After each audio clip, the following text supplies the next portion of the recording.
Well, hey YouTubers, and it's Sunday, and this morning I decided to get up nice and early and I managed to venture off to a car boot sale, and I managed to find a few things, and I thought I'd just share those with you just before I start part 3. So here we are. I picked all of these games up for £1 each, and they're all PlayStation 1 games. There's Tony Hawk's Pro Skater 2, Hardcore 4x4, and Formula Karts, and Theme Park. Well, most of us should have played that, it's quite a good game. And Tony Hawk's Pro Skater 3, so not bad finds, they were pretty cool. And finally I found this for £2, and this is Grandstand's Firefox, and it's quite ironic actually because I'm actually reviewing this system next weekend, so look out for that. Anyway, it's Sunday and this is Video Games and Consoles from the Loft.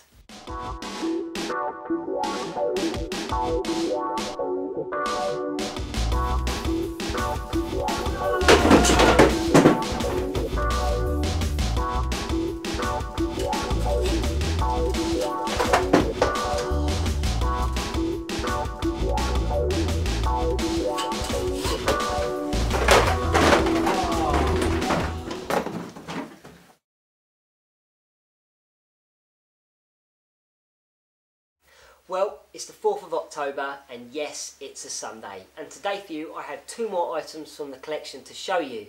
One's another item from Grandstand and is actually the next stage up from the Pocket Grandstand I showed you in last week's episode part 2. And also the second item is another one from Entex, and that is also on the similar lines to the Pac-Man 2 tabletop game. Well, let's kick start off with this. Grandstand's Scramble. Well, here we are again with another item from Grandstand, and yes, we need some more background info, so let's look back to last week's Sunday part 2 of Pocket Scramble. Well, behind the branded name of Grandstand lies the Adam Leisure Group, and they imported many electronic products like this game from around the world from many different manufacturers such as Tomy, Entex and Epoch, and then stuck the branded name of Grandstand on the top. But sadly, Grandstand are no longer around and were operating during the 1970s to the 1980s. And this was manufactured by Epoch of Japan in 1982, and this is Scramble, so let's take a closer look. Well, they made an excellent job of packaging this game. It looks extremely good, has all the detailed information that you need to see, and they've made a great theme of it, that intergalactic space battle on the front. I've still got the original instructions, which are in excellent condition, and here's the game itself, and it's nice and small, and it's compact and chunky and has everything that you need. Underneath is the battery compartment, and you'll need to fit 4 of those dreaded C batteries, but don't worry because on the side you can plug in your universal adapter right there. And now if we move to the front of the game, we'll have a look at the screen, and the theme in the background is sort of like a Star Wars theme, which looks extremely good.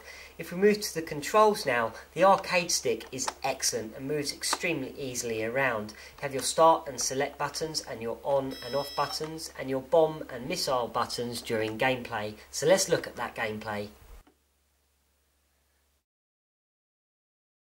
Well, the object of Scramble is to control your spaceship through and against the enemy fighters, carriers, missiles, energy bases and missile bases. You'll have to work your way through 5 different phases of gameplay, and at the end, on the 5th phase, you'll have to destroy the enemy headquarters. You can select from 4 different skill levels, and these will be from anything from easy to very, very hard, depending on how good you are at this game. And also depending on which skill level you have chosen will also determine how many lives you have to complete the game. The game will end after all the spaceships have been destroyed, or you have no chances left, or you have scored a perfect score, which is up to 3,000. I mean, this is a really exciting game and extremely engaging. Well, they did a really nice job of piecing this game together. It's an excellent version of the arcade classic Scramble, and it's really cool. There are some excellent phases to the game, so the game itself will last a long time and will keep your interests up as you play it. I find when you're using the control stick and moving your spaceship around, it works extremely smoothly and it doesn't seem very juddery. There are also some excellent sounds within the game, and I just think they've made a really nice job of this, and it's actually one of my favourite tabletops that I own. Well, this is one tabletop. Let's move to another, and this is another one from Entex, and this is Turtles. And here we are again with another extremely well made item from Entex, and let's turn back to part 2 once again for the Entex info.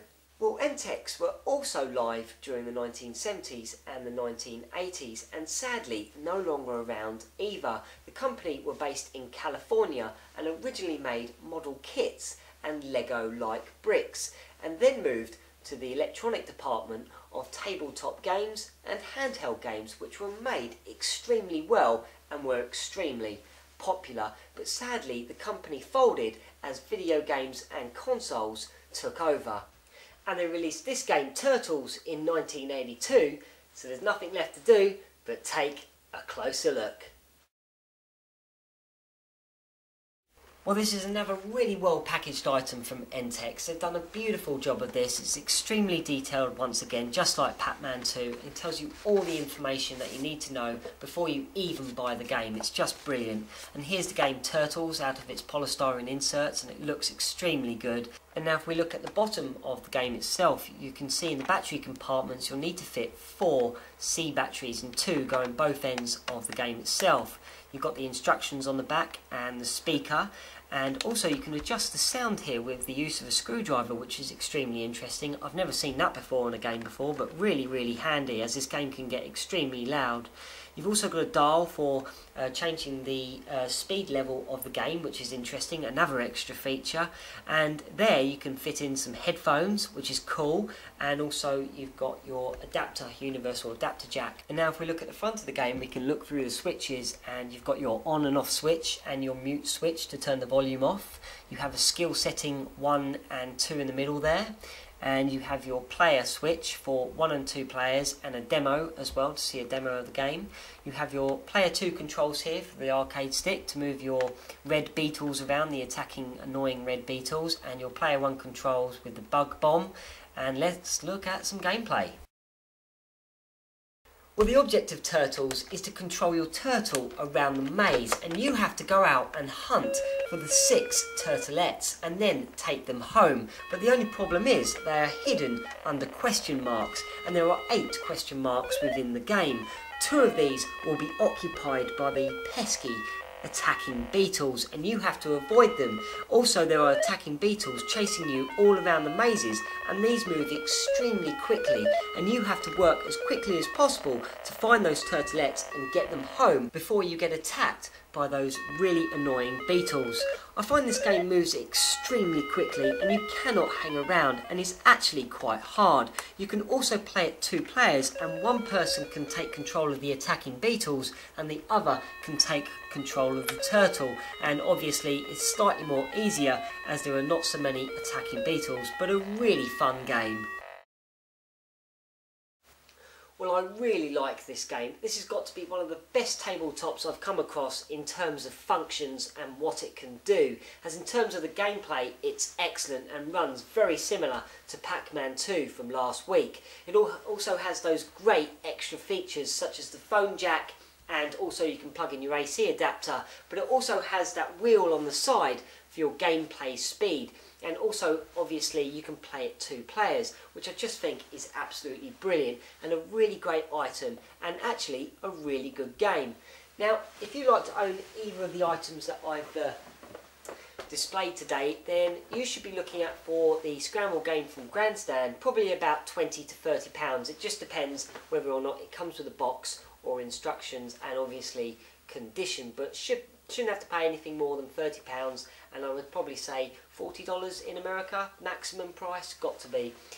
As for the Entex Turtles, well, this is becoming quite hard to get hold of, and I've seen a lot of bidding wars for this on eBay, and could run anything up from £30 to about £60, so you're probably looking about $70 maximum in America.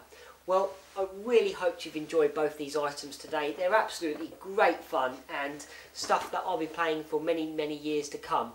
And obviously next week you've seen the Firefox, which I'll be reviewing, and that's from Grandstand. And I've also got one other item from Namco. Well, I hope you'll stay tuned for that. Thanks for watching again. Enjoy the rest of your weekend. Take care, and I'll see you soon.